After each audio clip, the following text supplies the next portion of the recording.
Praise the Lord. தேவனுக்கு மகிமை உண்டாவதாக.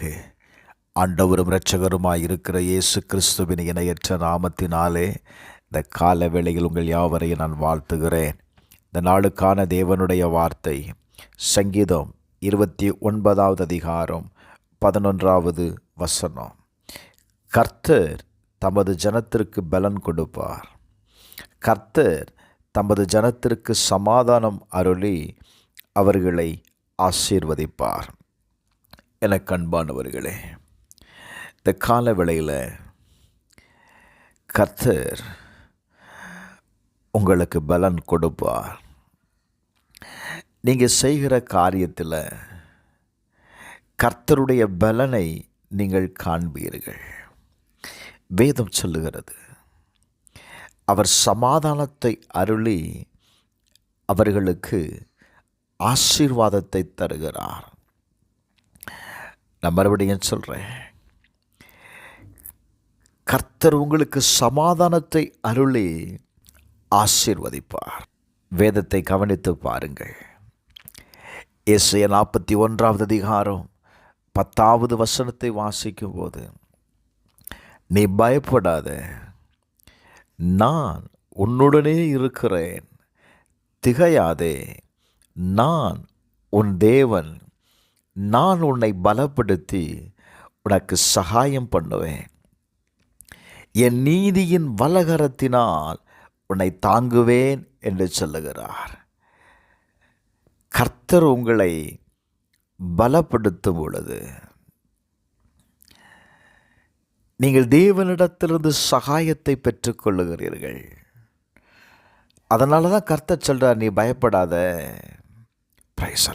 நான் உன்னை பலப்படுத்துகிறேன், இந்த காரியத்தை செய்வதற்கு உனக்கு வேண்டிய பலனை நான் தருகிறேன்.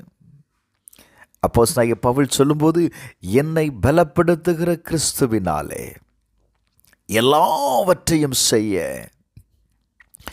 எனக்கு பலன் உண்டு. கர்த்தர் அவனை பலப்படுத்துகிறார்.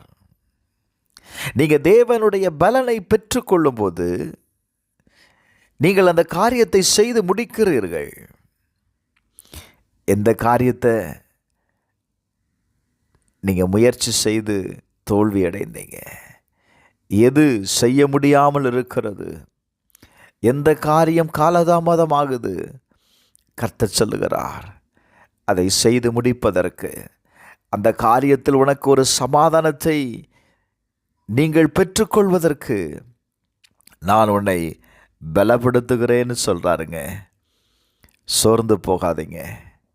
ஏசாயா 40:29 வாசிக்கும்போது, சோர்ந்து போகிறவனுக்கு அவர் பலன் தருகிறார். ஐயோ, இந்த காரியம் நடக்கலையே, ஐயோ, இந்த காரியம் வாய்க்கலையே, சோர்ந்து போயிருக்கிறீங்களா? நான் சொல்லுவேன், சோர்ந்து போகாதீங்க. கர்த்தர் இன்றைக்கு உங்களுக்கு ஒரு பலனை தருகிறார். ஹல்லேலூயா. கர்த்தர் உங்களுக்கு பலனை தருகிறார். உங்களுக்கு ஒரு பலனை தந்து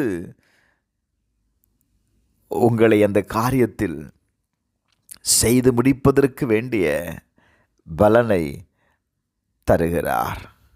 நான் இப்படி சொல்லுவேன், சங்கீதம் 28:8 தாவீது சொல்லுகிறார், கர்த்தர் அவர்களுடைய பலன், அவரே தாம் அபிஷேகம் பண்ணினவனுக்கு அரணான அடைக்கலமானவன் எழுதப்பட்டிருக்கு. கர்த்தர் தாங்க நம்முடைய பலன். அவருடைய பலனை சார்ந்து கொள்ளுங்க. உங்களால் செய்து முடிக்க முடியும் பாருங்க. அந்த காரியத்தை உங்களால் சக்ஸஸ் பண்ண முடியும் பாருங்க. அவருடைய பலத்தை நீங்கள் சார்ந்து கொள்ளுங்க. பிரைஸ் எல்லாம் நீங்கள் கர்த்தருக்குள் பலன் அடைவதற்கு உங்களை அர்ப்பணிங்க. கட்டாயம் இன்னைக்கு கர்த்தருக்குள் நீங்கள் பலன் அடைவீர்கள். சகரியா 10:12 சொல்லுகிறது, நான் அவர்களை கர்த்தருக்குள் பலப்படுத்துவேன், கர்த்தருக்குள் பலப்படுத்துவேன். பலன் அடைந்து பாருங்க, உங்களை பலப்படுத்தி பாருங்க. நிச்சயமாக நான் சொல்லுவேன், கர்த்தருடைய ஆசீர்வாதத்தை நீங்கள் காண்பீர்கள். ஜெபிப்போமா.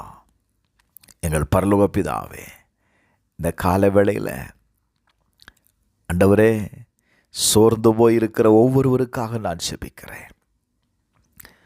அவர்களுக்கு பலனை கொடுங்கப்பா. எந்த காரியத்தை இனிமேல் செய்ய முடியாது என்று சொல்லி ஆண்டவரே தன் வாழ்க்கையில் எல்லாவற்றையும் இழந்து இனிமேல என்னால் ஒன்றுமே செய்ய முடியாதுன்னு சொல்லுகிற ஒவ்வொருவருக்காக நான் ஜெபிக்கிறேன்ப்பா. கர்த்தர் அவர்களுக்கு பலன் தருவீராக. கர்த்தருடைய சமாதானத்தை அவர்களுக்கு தருவீராக. கர்த்தருடைய ஆசீர்வாதத்தை அவர்கள் காணட்டும். இயேசுவின் நாமத்தில் உம்முடைய சமூகத்தில் இன்றைக்கு அர்ப்பணிக்கிற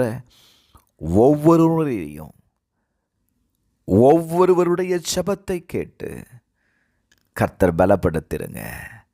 சத்துவம் இல்லாதவனுக்கு சத்துவத்தை கொடுத்துருங்க. பூரண ஆசீர்வாதம் உண்டாகட்டும். இயேசுவின் நாமத்தில் பிதாவே, ஆமென்.